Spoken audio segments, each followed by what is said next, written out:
Wow, who is this handsome guy? Both Cindy's husband, Jim, and their friend Barbara were shocked by her question. They hadn't even entered the yard through the gate yet. Barbara looked in the direction Cindy was looking and saw that she was talking about Adam's friend, her brother-in-law. "Yeah, in case you haven't noticed, I'm standing right next to you," Jim reminded his wife. "What? I can't appreciate a handsome macho man when I see one?" she asked. "Well, if you're going to stare at some guy, I'd rather you at least keep it to yourself," Jim responded a little harshly before turning his attention to the hostess. He smiled. "Hey, Barb, sorry for being rude." Barbara and her husband, Tony, hosted an outdoor birthday party for their daughter, who had just entered her teens. Barbara saw them approaching the sidewalk and held the gate open, but she didn't even have time to say hello. She decided to ignore Cindy's question. "No problem, come in," she said, still holding the gate. "Where should I put it?" Jim asked, holding a case of beer. "There's a few coolers with ice over there by the tree, Jim. A couple of them hold soft drinks for the kids and the rest hold beer. Just find an empty one. They put the gifts on that table over there," she mentioned to Cindy, who was carrying a nicely wrapped box. Tony, the co-host of the backyard, noticed them as they entered and came over to greet them. "Hey, you two, welcome," he said, kissing Cindy on the cheek. "Jimbo, let me help you with this." As he reached to free Jim from the box, Cindy tried again. "Hey, Tony, who is this Adonis sitting with your brother?" Tony, who was a little slow and hadn't heard the previous conversation, didn't understand yet. He looked where Cindy pointed. "Oh, his name is Bob or something. He works in construction with Adam. Why ask? Do you know him?" "No, but I would like to," she replied. "I mean, speaking of handsome?" Tony looked at Jim in shock. He had no idea what was going on, but he tried to soften the situation. "Better keep an eye on her, Jim. Looks like she's on the hunt," he said with a smile. Jim was just as shocked as everyone else. His wife was clearly trying to make him jealous for some reason, but he wasn't going to ruin the party by getting angry, so he just laughed it off and forced himself to smile. "Yes, it looks like she's preparing to exchange me for a young model." "You can't wait for that day," Barbara joked, slapping Jim on the arm. "Well, come on in, guys," Tony commented. "Barb, would you mind showing Cindy where to put the gifts?" When she saw the expression on his face, Barbara knew exactly what her husband really wanted to say. He wanted her to ask Cindy about her behavior. On her way to the gift table, she lowered her voice so no one else could hear. "Okay, Cin, what's going on? Did you and Jim have a fight or something? What are you talking about? Don't lie to me. We've all been friends for a long time, and I've never heard you talk like that in front of Jim. Something is going on." "I'm just giving him a taste of his own medicine, that's all. He runs around all day and winks at every pretty girl he sees. You know Linda Kingston?" "Yes. She was at a restaurant a few days ago and saw Jim when he came in to eat. He obviously didn't see her. She told me that a waitress came up to him and kissed him. She said they talked and laughed during lunch and flirted with each other all the time." "Cindy, he's a friendly, outgoing guy. He always has been." "Letting some girl kiss you is way more than just being friendly, Barb. It's beyond the pale, and you know it. Tony just kissed you on the cheek a minute ago."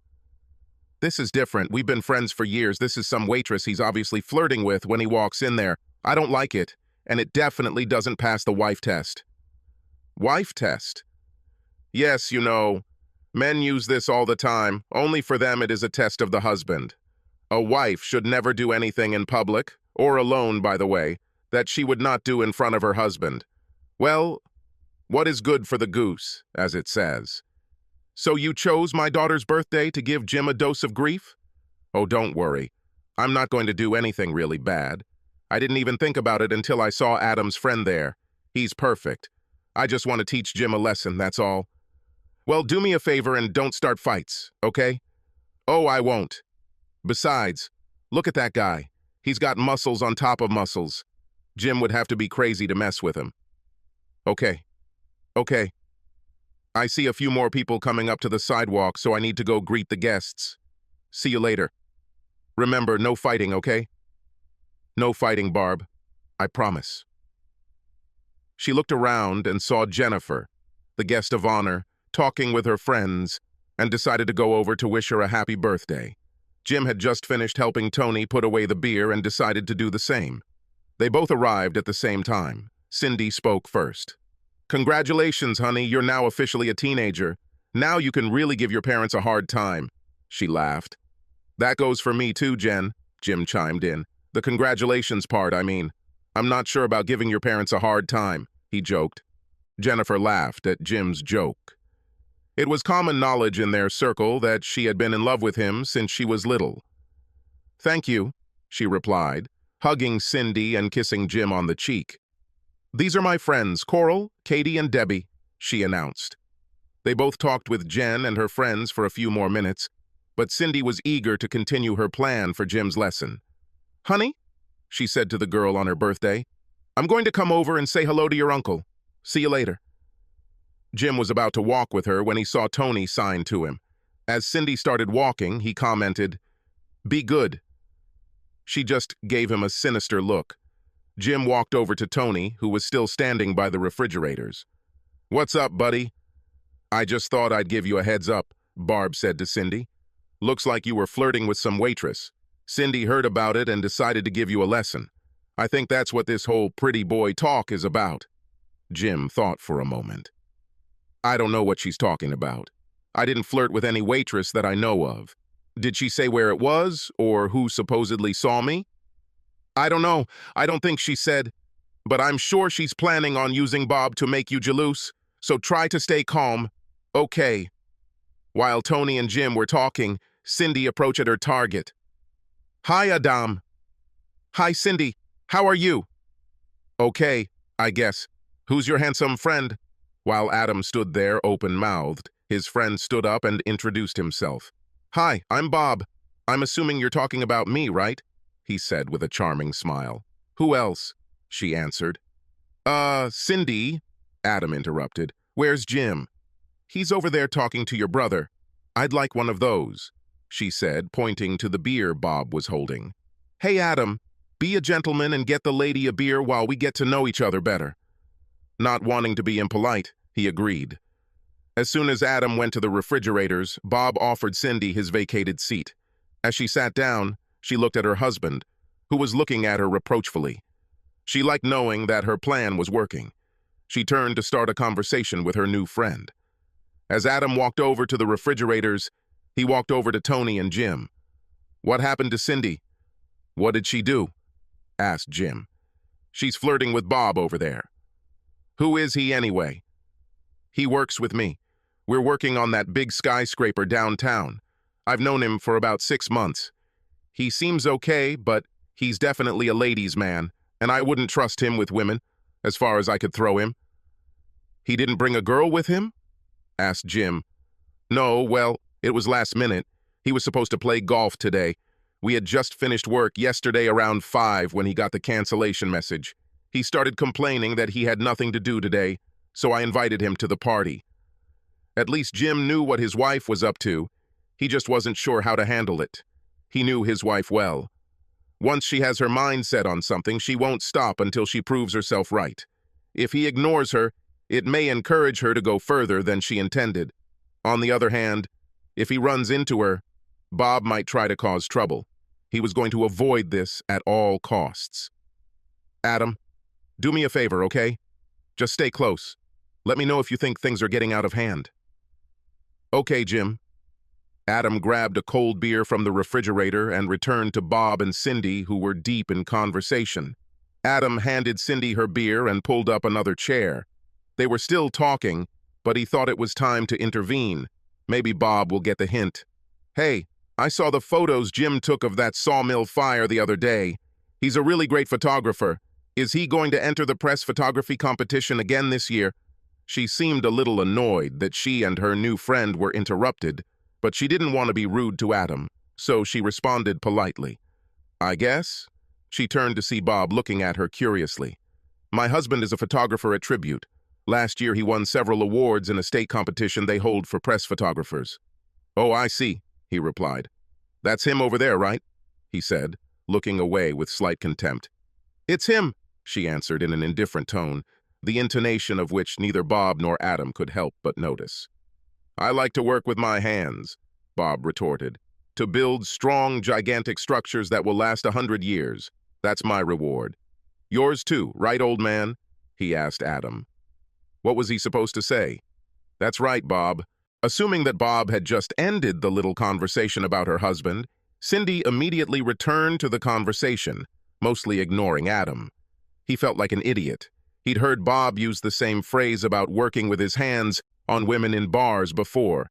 It always seemed to impress them, so he gave Bob the opportunity to cut his way through it. Feeling that he was doing more harm than good, Adam excused himself and went to wish his niece a happy birthday for the 20th time. Jim interacted with other guests but never took his eyes off Cindy and her new friend. None of the guys he talked to mentioned his wife having fun with another man, but women started talking about it. He even heard Jenny talking to her friends. "He's a newspaper photographer," she told her classmates. "My dad says he gets into trouble all the time because of his job. I'm surprised he doesn't go over there and punch that guy in the nose." Jim chuckled to himself. Unfortunately, it wasn't Bob's fault, really. It was his wife's fault, and as much as he felt like it sometimes, he would never hit her or any other woman.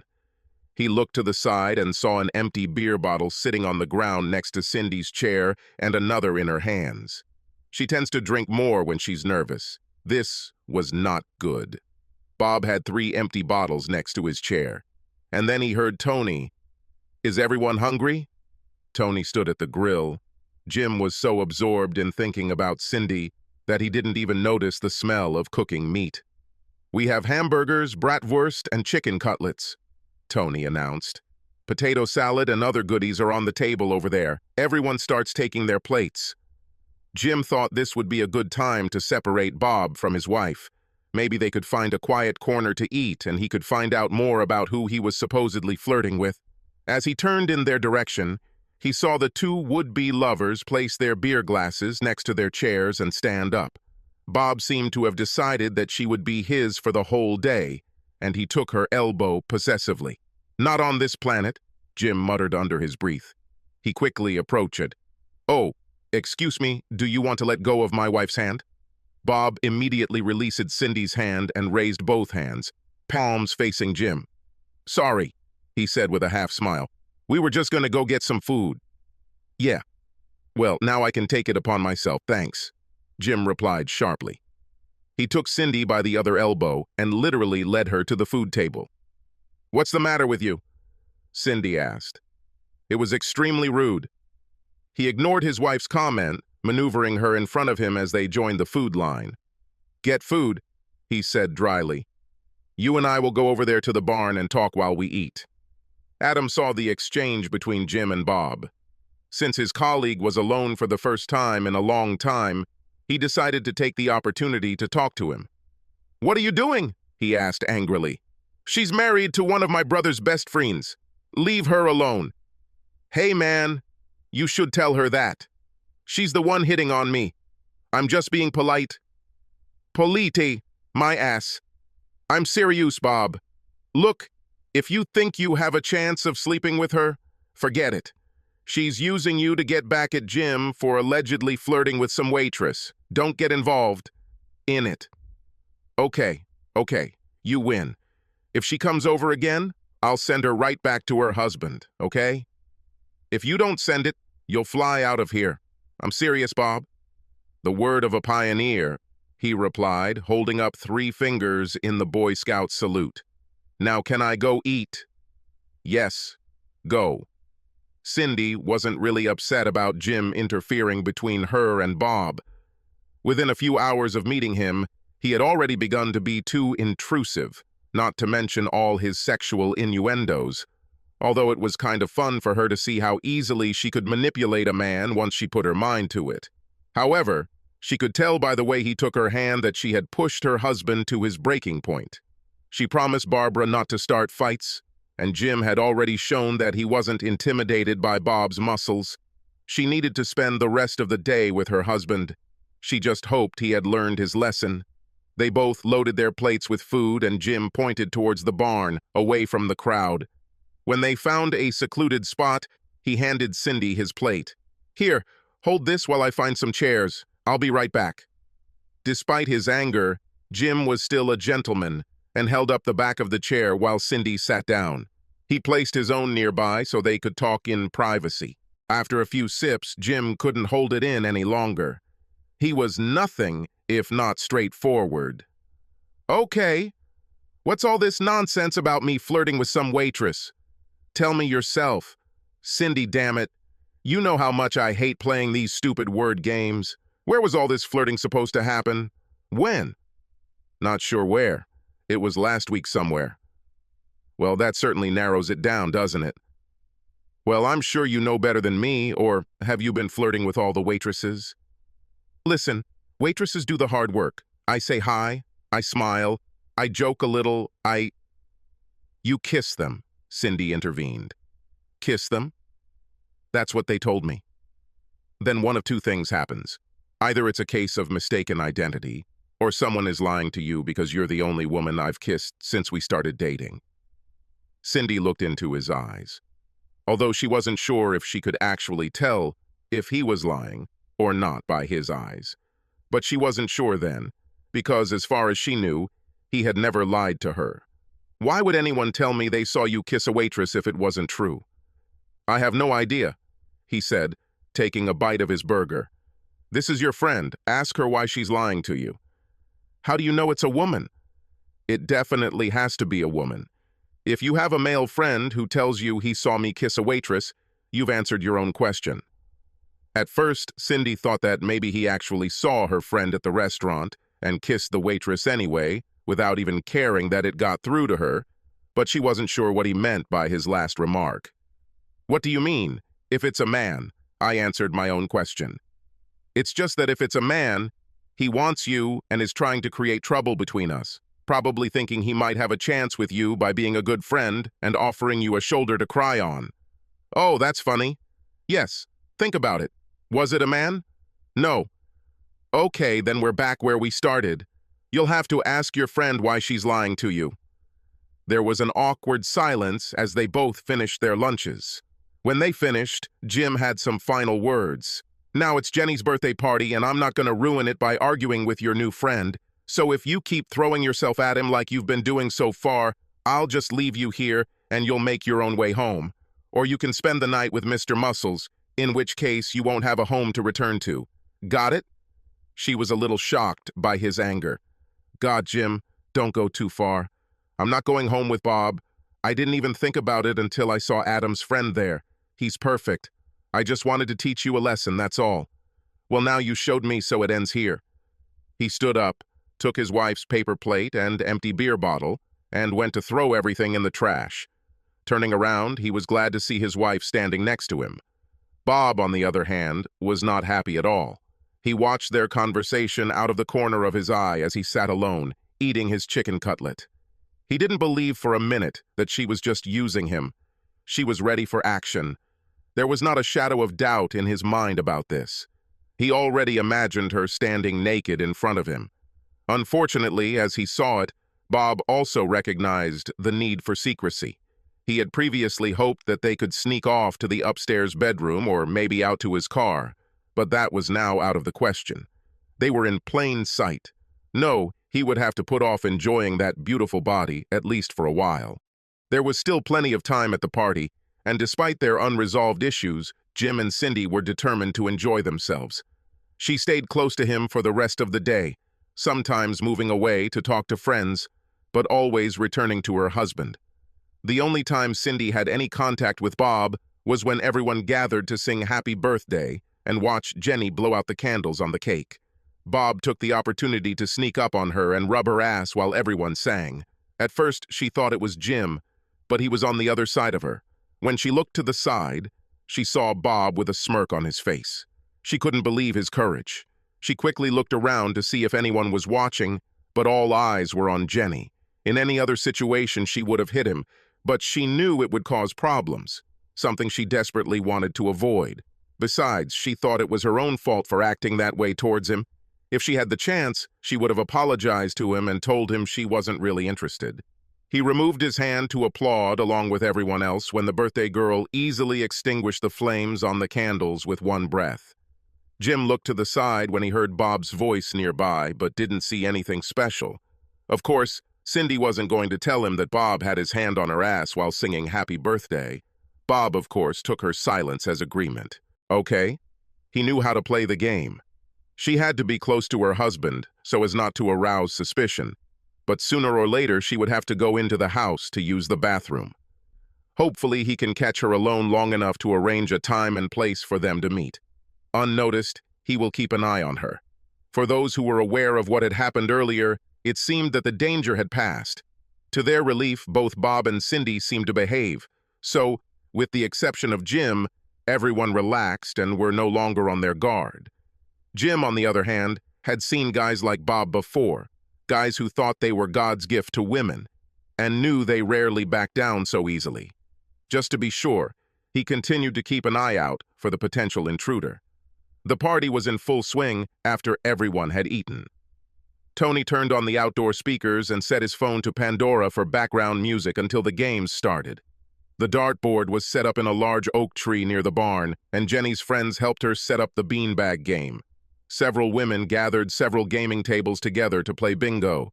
Jenny and her friends challenged her parents and Jim and Cindy to a game of beanbags, best 2 out of 3. Tony warned them that his daughter was a true professional. Luckily for them, she was only 25% of the team, and the first game went to the adults. This was their only victory. When it was over, Cindy turned to Jim and kissed him on the cheek.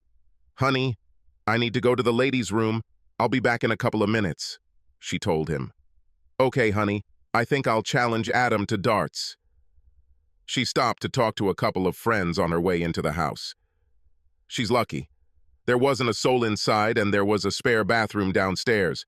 Adam and Jim prepared to take their seats and throw one dart each to determine who would go first. Jim was just about to quit when... "He's leaving?" Adam muttered, more to himself than to anyone else. Jim stopped his hand before throwing. "What?" "Bob, looks like he's leaving. No goodbyes, no thanks for the invitation, no nothing." Jim turned around just in time to see Bob's back as he walked out the gate. "He's probably mad because Cindy isn't flirting with him anymore. I really think he had plans for you two." "I wouldn't be surprised," Adam replied. "He's really slick when it comes to women. I've seen him leave a bar with some pretty beautiful women." Jim turned back to the dartboard and was about to take aim when something dawned on him. How would someone enter a house without wanting to be seen? He would go out through the gate, walk around to the front, and enter that way. Jim handed the darts to Adam. "I'll be right back," he said before heading to the back door. Cindy did her job and fixed her makeup. When she opened the bathroom door, she was shocked to see Bob standing there. Before she could do or say anything, he grabbed her by the shoulders and pinned her against the door frame. So quickly, once he locked her in place, he pressed his lips to hers. If Jim had been a split second late, he would have seen his wife forcefully push Bob away. But as it was, she hesitated for a moment, trying to compose herself. It was at that moment that Jim saw them. He grabbed Bob by the shoulder and pulled him away from his wife. As Bob turned to face him, Jim, using the full strength of his hips and back, hit him in the solar plexus with the force of a hammer. Cindy watched as her would-be suitor stumbled back into the bathroom and fell to one knee. He held onto the sink with one hand for support and clutched his chest with the other, trying to catch his breath. Cindy's brain was still trying to keep up with events. Everything happened so quickly. It seemed like she had just opened the door and everything suddenly turned into chaos. She turned to face her husband, but he was not there. She looked one way, then the other, but he was nowhere to be seen. "Jim?" That's when she heard the car start. She ran out onto the front porch just in time to see their car pull out of the driveway and head home. That's when she realized what it was all supposed to look like, especially after she'd been flirting with Bob all this time. She ignored Bob, who was still in the wheezing and coughing stage of trying to catch his breath, and ran out the back door. The first person she saw was Adam, who seemed to still be waiting for Jim to return. "Adam, you need to take me home. Now! He looked at her and was very puzzled. She was in a panic. He looked for Jim, but didn't see him, and he didn't have the slightest idea why she was asking him to take her home. "Cindy, what happened? Where's Jim?" "He left. He found Bob kissing me and—" "What? Is he hurt?" "No, Bob is still in the house. I'm not sure if he's hurt. Jim hit him hard." Adam couldn't help but smile. "Jim beat up Bob?" Yes. Please, Adam, I need to get home to explain what happened. He was so angry. I'm not sure what he's going to do. I'm afraid he's planning to leave me." "Oh, I doubt it, Cindy. He's angry, but not that angry. You didn't see him just now." "Cindy, I was the first one to arrive. I doubt I'll be able to leave. I'm sure I'm blocked." "You're welcome, Adam." "Okay, give me a second to tell Tony we're leaving, and I'll see if we can get out of here." He hurried and gave his brother a rundown of what had happened, then walked around the house only to see what he expected. At least 6 cars parked behind him. "Cindy, you're going to have to call a taxi. There's no way I'm leaving here." "This will take too long. Let me borrow your car." "Are you kidding me? No way." He didn't know Jim and Cindy as well as Tony did, so he wasn't sure how well-founded her concerns were. He didn't really think Jim would leave her, but he definitely didn't want to be the person who could save their marriage, and didn't. "Okay," he sighed. "Tony will kill me, but sit down." There was only about a foot between his car and the garage door. Adam turned the steering wheel all the way to the right and crept forward until his front bumper touched the door, then turned the steering wheel the other way and rolled back until he felt his rear bumper touch the car behind. He did the same back-and-forth maneuver several times until he was able to drive onto his brother's beautifully manicured front lawn, narrowly missing the car behind him. Cindy was silent the whole time. In fact, she was almost beside herself with everything that was happening. She kept imagining her husband's angry face. She had never seen him so angry before, and she had never seen him hit someone so hard. When she realized that the car was moving forward, her anxiety only increased.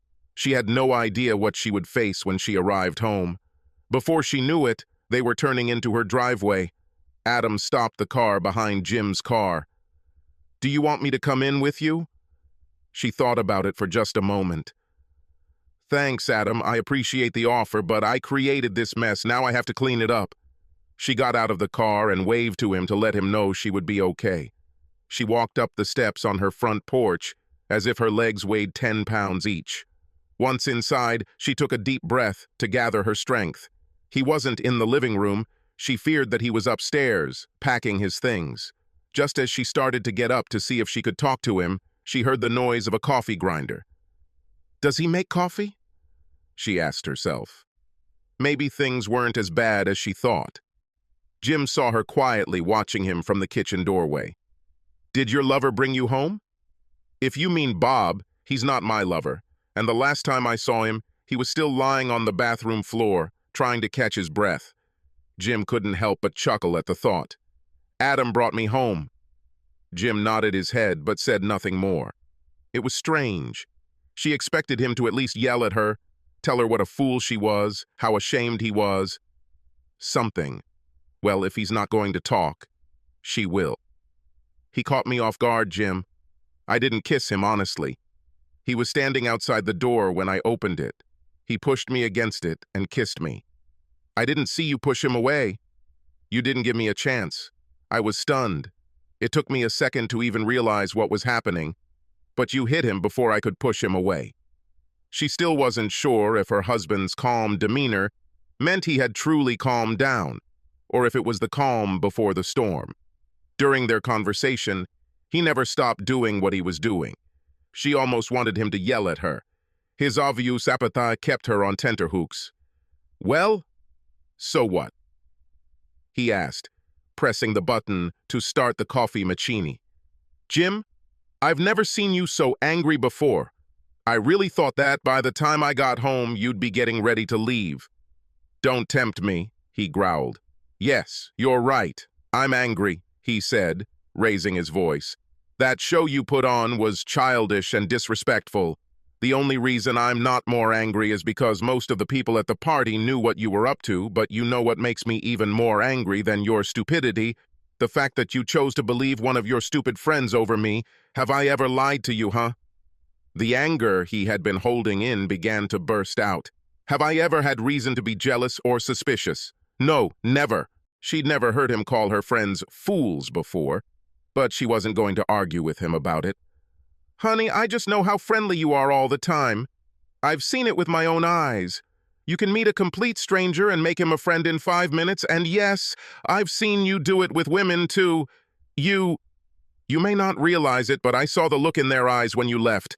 I know for a fact that they would drop their panties in a minute. Oh, that's bullshit.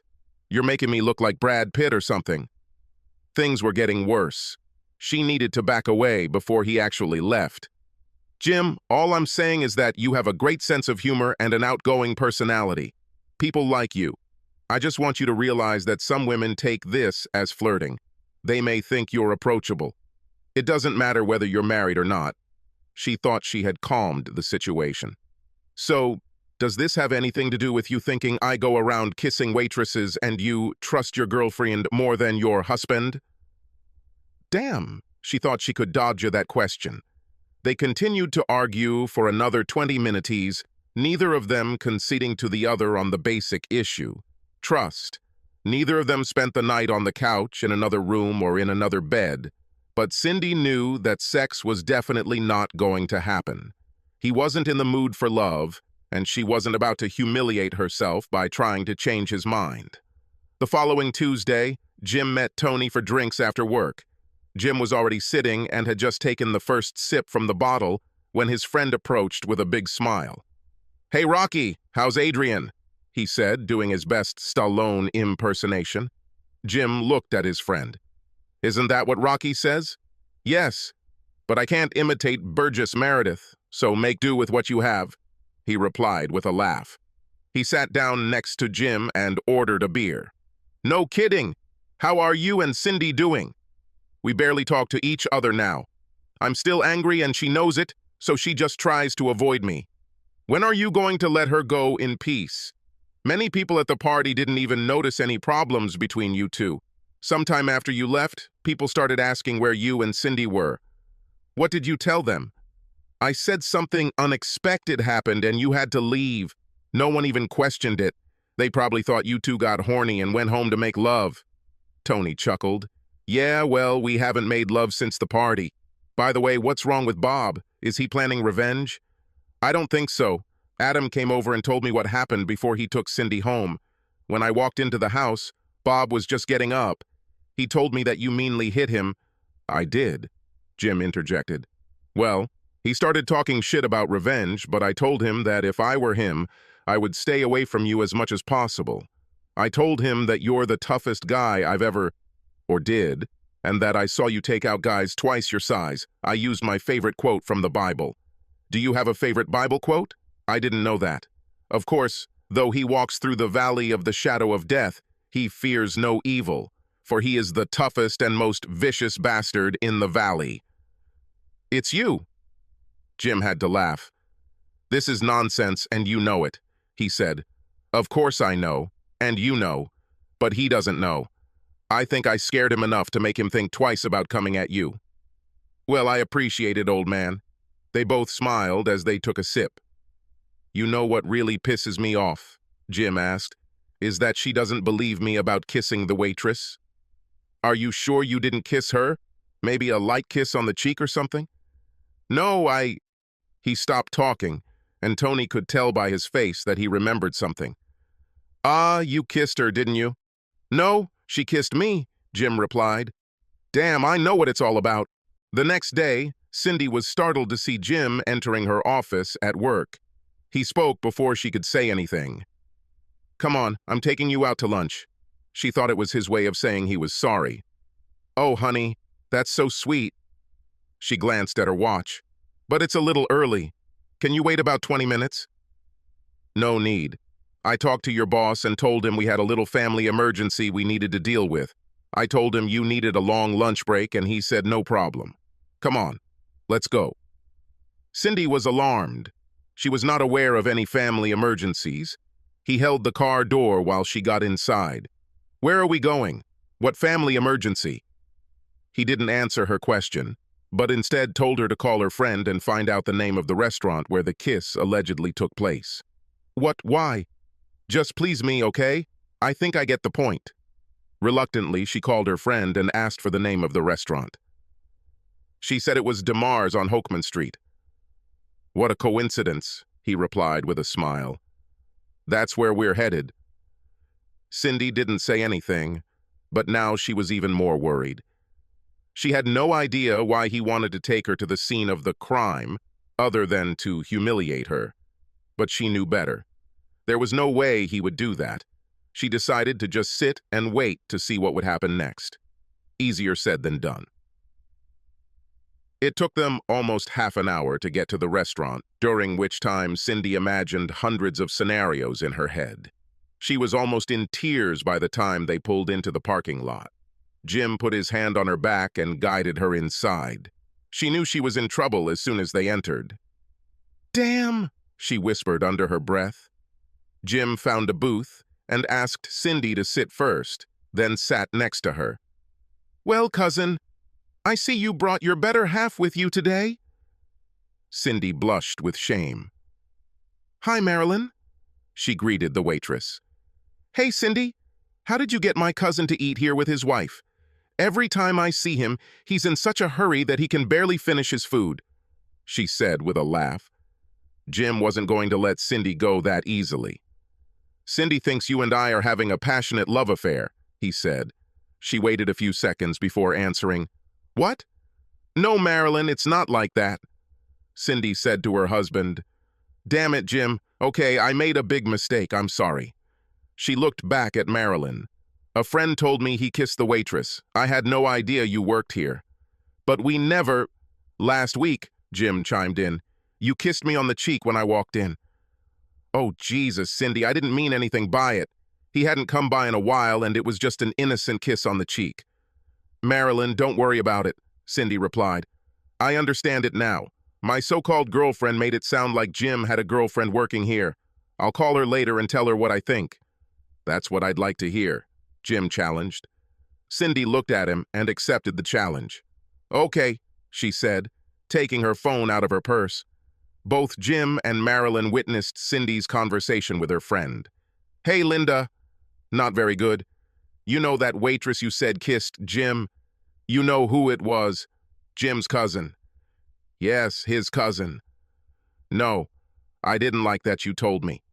You made it sound like he was having an affair or something. I don't care what you think. I don't care if you think you see him having sex in the middle of the dance floor from here on out. Moment. Keep your gossip to yourself. Yes, you too." She almost hurt her finger while passing out. Jim guessed that it must be Linda who created all these problems. She constantly made derogatory remarks about her own husband. Cindy was excited after the call. "I'm really sorry to both of you. Jim was right. I should have known better." "You have a few more apologies to bring home tonight," Jim told her. "You owe Tony, Barbara, and even Jenny an apology." "What about Bob?" "You can tell Bob to go to hell. You can't pursue a married woman, no matter how much she flirts." Marilyn was still standing next to their table. "Who is Bob?" she asked. "Her boyfriend," Jim freely interpreted. "Boy." She was surprised. "Don't listen to him, Marilyn. I made a mistake, and he's not done teasing me about it yet." "It looks like you had a cool weekend," Marilyn said. "Let's just say I'm pretty sure Cindy learned something about trust," Jim replied. Cindy was more than a little embarrassed. She blushed as she opened the menu. "So, Marilyn, what do you recommend?" Later, after dinner, Cindy spent nearly an hour on the phone apologizing to her friends, including Jenny. That night, they both lay naked in bed. "Are you still angry?" "It depends." "From what?" "On whether you still think I would cheat on you." "I never really thought you were cheating on me. I was worried that you might give some woman a reason to think you would. I just didn't want you to encourage her." He thought about it and remembered how angry he had been watching her flirt with Bob. He would never admit it, but he really felt what it was like to be in her shoes, even though she went too far. Just as he was about to tell her that all was forgiven, he felt her hand slide down his body. "Come on, honey, you can't stay mad at me," she said sweetly. A month later, Cindy and Barbara were having lunch together. "You and Jim seem to be getting along.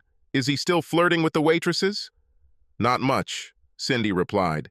"He's still as friendly as ever, and I wouldn't want that to change. I love that about him, but he seems to hold back sometimes now." "This is all you ever wanted, isn't it?" "Exactly." Barbara guessed the answer to her next question, but asked anyway, "Have you heard anything from Bob?" "No, and to be honest, I'm a little offended.